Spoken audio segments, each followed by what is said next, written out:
നമ്മൾ അസറ്റ്സും ലയബിലിറ്റീസും എങ്ങനെയാണ് അക്കൗണ്ട് ചെയ്യേണ്ടത്?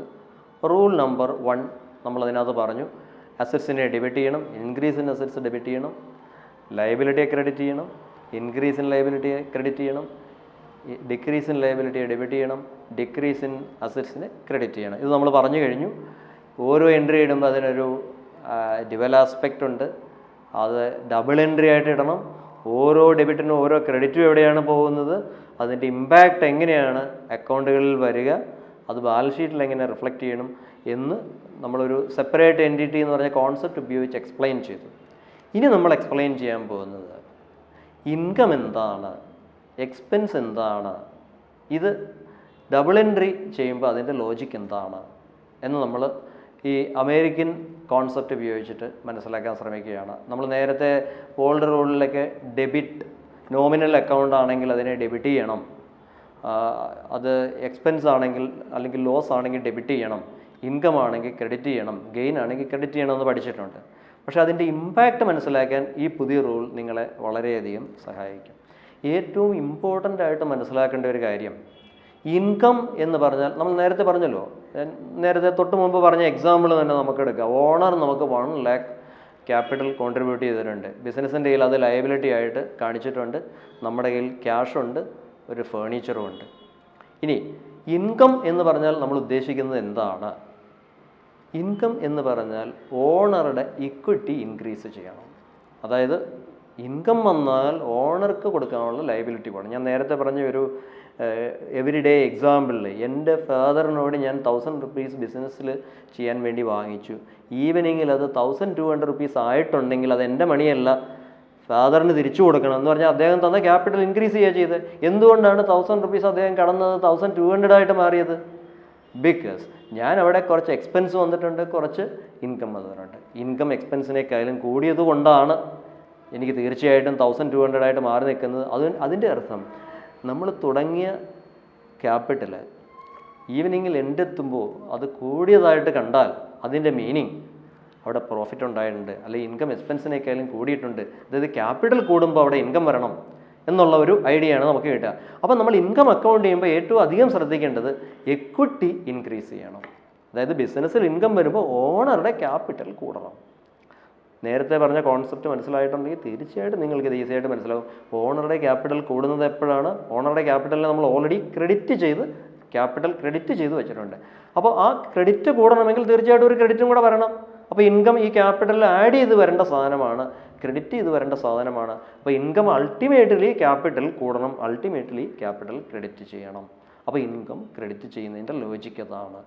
വേറെ ഒന്നും ആലോചിക്കേണ്ട കാര്യമില്ല. ക്യാപിറ്റൽ നേരെ ക്രെഡിറ്റ് ചെയ്യാറില്ല, ധാരാളം ഐറ്റംസ് ഓഫ് ഇൻകം വരും. അപ്പോൾ നമ്മൾ സെപ്പറേറ്റ് ആയിട്ട് ഇൻകം അക്കൗണ്ടുകളെ ആദ്യം ക്രെഡിറ്റ് ചെയ്യും, എന്നിട്ട് ആ ഇൻകത്തിനെ ഡെബിറ്റ് ചെയ്തിട്ട് P&L ക്രെഡിറ്റ് ആയിട്ട് കാണിക്കും. ഇൻകം വരുമ്പോൾ ഫോർ എക്സാമ്പിൾ ഒരു 500 rupees കമ്മീഷൻ വന്നു. അപ്പോൾ അവിടെ എന്താ സംഭവിക്കുക? കമ്മീഷൻ വന്നപ്പോൾ ഞാൻ കമ്മീഷൻ എന്ന് പറയുന്ന ഇൻകം ആസ്പെക്റ്റായിട്ട് എടുത്തുകൊണ്ട് ഈ കമ്മീഷൻ അക്കൗണ്ടിനെ ക്രെഡിറ്റ് ചെയ്യണം. കമ്മീഷൻ അക്കൗണ്ടിനെ ക്രെഡിറ്റ് ചെയ്യുമ്പോൾ അത് ഡെബിറ്റ് ചെയ്ത് പ്രോഫിറ്റ് ആൻഡ് ലോസ് അക്കൗണ്ടിൽ വരും. പ്രോഫിറ്റ് ആൻഡ് ലോസ് അക്കൗണ്ടിൽ ക്രെഡിറ്റ് ബാലൻസ് ആണെങ്കിൽ അത് പ്രോഫിറ്റ് കൂട്ടും, അത് ക്യാപിറ്റൽ ആഡ് ചെയ്ത് വരികയും ചെയ്യും. അപ്പോൾ ക്യാപിറ്റൽ ലയബിലിറ്റി സൈഡിൽ കൂടി കമ്മീഷൻ 500 rupees കിട്ടിയത് അസറ്റ് സൈഡിൽ കൂടുകയും ചെയ്യും. അപ്പോൾ അതിൻ്റെ മീനിങ് എന്താ?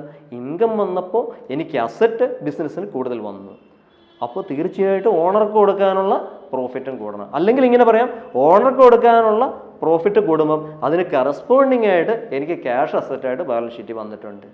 ഇതുപോലെ തന്നെ എക്സ്പെൻസും നമുക്ക് എക്സ്പ്ലെയിൻ ചെയ്യാവുന്നതേ ഉള്ളൂ. ബിസിനസ് ഒരു എക്സ്പെൻസ് ഇൻകർ ചെയ്തെന്നിരിക്കട്ടെ, ഒരു 200 rupees റെൻറ്റ് പേ ചെയ്തത്, അവിടെ എന്താ സംഭവിക്കുക? ക്യാഷിൽ നിന്ന് അത് കുറവ് വരികയാണ് ചെയ്യുന്നത്. അപ്പോൾ അസറ്റ് സൈഡ് കുറഞ്ഞു. അത് എക്സ്പെൻസ് എന്ന് പറയുന്നത് നമ്മൾ ഓപ്പോസിറ്റ് ഓഫ് ഇൻകം ആണ്. അപ്പോൾ അത് ക്യാപിറ്റൽ കുറയണം, ഓണറുടെ എക്വിറ്റി കുറയണം, എന്നാലേ ഇത് ടാലിയായി പോവുള്ളൂ. നമ്മുടെ കയ്യിൽ നിന്ന് അസറ്റ് കുറഞ്ഞു, അപ്പോൾ ഇത് എക്വിറ്റി കുറയുന്നതായിട്ട് എടുത്താൽ എന്ത് ചെയ്യണം? എക്വിറ്റി കൂടുന്നതായിട്ട് എടുക്കണമെങ്കിൽ ക്യാപിറ്റൽ കൂടുന്നതായിട്ട് എടുക്കണമെങ്കിൽ ക്രെഡിറ്റ് ചെയ്യണം. നമ്മൾ ആദ്യത്തെ റൂൾ അപ്ലൈ ചെയ്യുകയാണെങ്കിൽ ക്യാപിറ്റൽ കുറയണമെങ്കിൽ അതിനെ തീർച്ചയായിട്ടും എന്ത് ചെയ്യണം? ഡെബിറ്റ് ചെയ്യണം. ക്യാപിറ്റൽ ഡെബിറ്റ് ചെയ്യണമെങ്കിൽ ഈ അക്കൗണ്ടിനെ ഡെബിറ്റ് ചെയ്യണം. ഈ സാലറി അല്ലെങ്കിൽ റെൻറ്റ് എന്ന് പറയുന്ന ഈ എക്സ്പെൻസ് അക്കൗണ്ടിനെ ഞാൻ ഡെബിറ്റ് ചെയ്തു. അത് ഇയർ എൻഡിൽ അതിനെ ക്രെഡിറ്റ് ചെയ്ത് പ്രോഫിറ്റ് ആൻഡ് ലോസ് അക്കൗണ്ടിലോട്ട് ഡെബിറ്റ് ആയിട്ട് കൊണ്ടുവരുന്നു.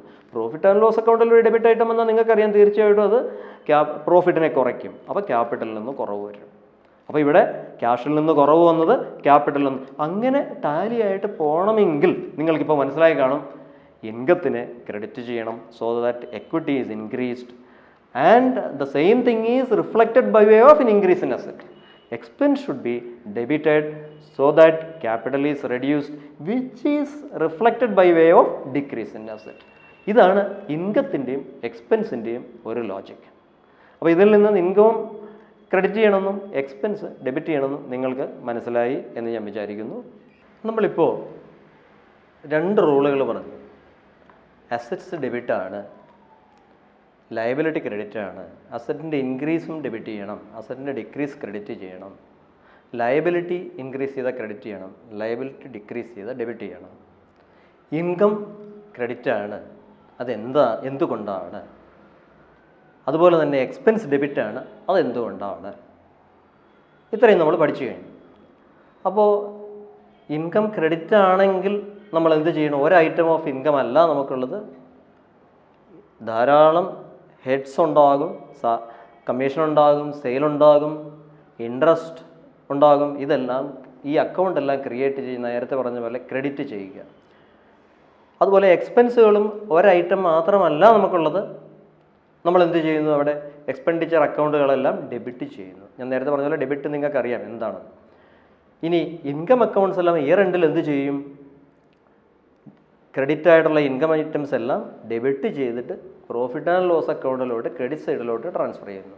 അപ്പോൾ അവിടെ നമ്മൾ ഉപയോഗിക്കുന്ന പ്രിൻസിപ്പിൾ എന്താ? ഒരു ഡെബിറ്റിന് കറസ്പോണ്ടിങ് ക്രെഡിറ്റ് കമ്പൽസറിയാണ്.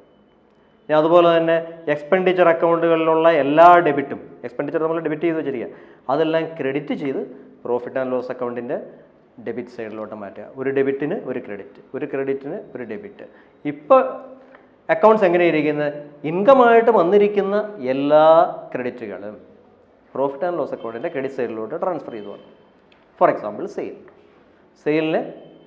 സെയിൽ നമ്മൾ ബുക്ക് ചെയ്യുമ്പോൾ, സെയിൽ നടത്തുമ്പോൾ സെയിലിനെ ക്രെഡിറ്റ് ചെയ്യും, ക്യാഷിനെ ഡെബിറ്റ് ചെയ്യും. സെയിലിനെ നമ്മൾ ഇൻകം എന്നാ വിളിക്കുക. എന്തുകൊണ്ടാണ്? ഈ സെയിൽ നടന്നതുകൊണ്ട് ഓണറുടെ എക്വിറ്റി വർദ്ധിക്കണം. അപ്പോൾ സെയിൽ ക്രെഡിറ്റായി P&L അക്കൗണ്ടിൽ വന്ന് പ്രോഫിറ്റ് ഇൻക്രീസ് ചെയ്ത് ഇങ്ങയുടെ ക്യാപിറ്റൽ ഇൻക്രീസ് ചെയ്യണം. അതിനൊപ്പം നമ്മുടെ കയ്യിൽ ക്യാഷ് കാണും. ക്രെഡിറ്റ് സെയിലാണെങ്കിൽ നമ്മളുടെ കയ്യിൽ റിസീവബിൾ എന്ന് പറഞ്ഞ അസറ്റ് കാണും. ഇനി എക്സ്പെൻസ് ആണെങ്കിൽ ഞാൻ നേരത്തെ എക്സ്പ്ലെയിൻ ചെയ്ത പോലെ തന്നെ അവിടെയും അസറ്റും ലയബിലിറ്റി എങ്ങനെ ചേഞ്ച് ആവുന്നു എന്ന് നിങ്ങൾ മനസ്സിലാക്കണം. അപ്പോൾ പ്രോഫിറ്റ് ആൻഡ് ലോസ് അക്കൗണ്ടിൽ ക്രെഡിറ്റ് സൈഡിൽ ഇൻകം എല്ലാം വന്നു കഴിഞ്ഞു, എക്സ്പെൻഡിച്ചർ എല്ലാം പ്രോഫിറ്റ് ആൻഡ് ലോസ് അക്കൗണ്ടിൽ ഡെബിറ്റ് വന്നു കഴിഞ്ഞു. ഇനി ഇൻകമാണ് കൂടുതലെങ്കിൽ ക്രെഡിറ്റ് സൈഡ് കൂടുതലായിരിക്കും, എക്സ്പെൻഡിച്ചറാണ് കൂടുതലെങ്കിൽ ഡെബിറ്റ് സൈഡ് കൂടുതലായിരിക്കും. സപ്പോസ് ഇൻകമാണ് കൂടുതലെങ്കിൽ ഈ പ്രോഫിറ്റ് ആൻഡ് ലോസ് അക്കൗണ്ട് ഒരു അക്കൗണ്ട് തന്നെ ക്രെഡിറ്റ് സൈഡിലെ ക്രെഡിറ്റ് കൂടുന്നു, ഡെബിറ്റ് സൈഡ് കുറവാണ്. അപ്പം നെറ്റ് ക്രെഡിറ്റ് ആണുള്ളത്. ക്രെഡിറ്റ് സൈഡ് കൂടുതലാണെങ്കിൽ നമ്മൾ ടാലിയാക്കാൻ ഡെബിറ്റ് സൈഡിൽ ഒരു എൻട്രി ഇടും. അതെങ്ങോട്ടാണ് ഈ ബാലൻസ് ട്രാൻസ്ഫർ ചെയ്യേണ്ടതെന്ന് വെച്ചാൽ ഇവിടെ ഒരു ഡെബിറ്റ് ചെയ്യുക ടു ക്യാപിറ്റൽ അക്കൗണ്ട്, അങ്ങനെ ഇടാം നമുക്ക്. അല്ലെങ്കിൽ പ്രോഫിറ്റ് ആൻഡ് ലോസ് അക്കൗണ്ട് എന്ന് പറഞ്ഞാൽ ഈ ക്രെഡിറ്റ് ബാലൻസ് നോക്കുകയാണെങ്കിൽ ബാലൻസ് ഷീറ്റിൽ ക്രെഡിറ്റ് എവിടെയാണ് കാണിക്കുക? ലയബിലിറ്റി സൈഡിൽ കാണിക്കാം. ടു ക്യാപിറ്റലിനാണ് എൻട്രി ഇടുന്നതെങ്കിൽ ഇത് ക്യാപിറ്റൽ അക്കൗണ്ടിൽ ഇവിടെ ഡെബിറ്റ്, ക്യാപിറ്റൽ അക്കൗണ്ടിൽ ക്രെഡിറ്റ്. അപ്പോൾ ഞാൻ നേരത്തെ പറഞ്ഞത് ശരിയായില്ലേ? ക്യാപിറ്റൽ അക്കൗണ്ട് എന്ന് പറഞ്ഞാൽ ലയബിലിറ്റിയാണ്. ബിസിനസ്സിൽ ഇൻകമാണ് എക്സ്പെൻസിനേക്കാളും കൂടുതലെങ്കിൽ ഈ ക്രെഡിറ്റ് ക്യാപിറ്റലിൽ ആഡ് ചെയ്ത് വരും. ഞാൻ നേരത്തെ ഒരു എക്സാമ്പിൾ പറഞ്ഞില്ലേ, ഒരു 1000 റുപ്പീസ് ഫാദറിനോട് മേടിച്ച് ബിസിനസ് ചെയ്യുന്നു, ഈവനിങ്ങിൽ എൻ്റെ കയ്യിൽ 1200 റുപ്പീസ് ഉണ്ടെങ്കിൽ അതിൻ്റെ മീനിങ് ഞാൻ പ്രോഫിറ്റ് ജനറേറ്റ് ചെയ്തിട്ടുണ്ട്, because capital has gone up. ഇതിൽ നിന്ന് എന്ത് മനസ്സിലാക്കാം? ഇത് ഞാൻ വളരെ ഷോർട്ടായിട്ട് കുറച്ച് ഏരിയാസ് മാത്രമേ ഡിസ്കസ് ചെയ്തിട്ടുള്ളൂ.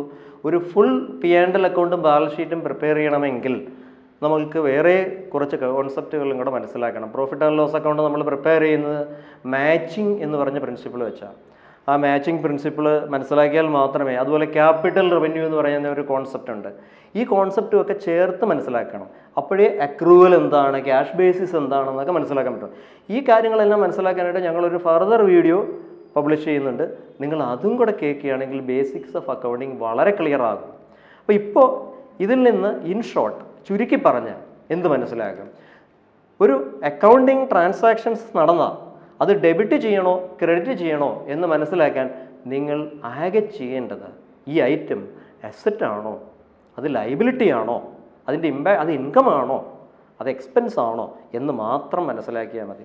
അസറ്റ് ആണെങ്കിൽ ഞാൻ നേരത്തെ പറഞ്ഞ പോലെ ഡെബിറ്റ് ചെയ്യണം, ലയബിലിറ്റി ആണെങ്കിൽ ക്രെഡിറ്റ് ചെയ്യണം. ഇൻകം ആണെങ്കിൽ നമ്മൾ പറഞ്ഞു എക്വിറ്റി ഇൻക്രീസ് ചെയ്യണം, ക്യാപിറ്റൽ ഇൻക്രീസ് ചെയ്യണം, അതുകൊണ്ട് ക്രെഡിറ്റ് ചെയ്യണം. എക്സ്പെൻസ് ആണ്, ഡെബിറ്റ് ചെയ്യണം. അപ്പോൾ you just need to identify each transactions impact on assets as assets, liability, income or expense. Then you can easily understand which account is to be debited, which account is to be credited. Also keep in mind, ഒരു ഡെബിറ്റിന് ഒരു credit കൊടുക്കണം, ഒരു ക്രെഡിറ്റിന് ഒരു ഡെബിറ്റും കൊടുക്കണം. Also keep in mind total of assets always will be equal to total of liability. Liability സൈഡിൽ കാണിച്ചിരിക്കുന്ന എല്ലാ ലയബിലിറ്റികളും ഏതെങ്കിലും തരത്തിലുള്ള ഒരു അസറ്റായിട്ട് റിഫ്ലക്റ്റ് ചെയ്യപ്പെട്ടിരിക്കും. ഓരോ ട്രാൻസാക്ഷനും കഴിയുമ്പോൾ അതിൻ്റെ ഫൈനൽ ഇമ്പാക്റ്റ് ബാലൻസ് ഷീറ്റിൽ അസറ്റും ലയബിലിറ്റി ആയിട്ട് മാറി വരും. അത് മനസ്സിലാക്കിയാൽ ഏത് കോംപ്ലക്സ് ട്രാൻസാക്ഷനും നിങ്ങൾക്ക് ഈസി ആയിട്ട് ജേണൽ എൻട്രിയും ചെയ്യാൻ പറ്റും, അതിൻ്റെ ഇമ്പാക്റ്റ് മനസ്സിലാക്കാൻ പറ്റും, മിസ്റ്റേക്കുകളില്ലാതെ പ്രോബ്ലംസും ചെയ്യാൻ പറ്റും.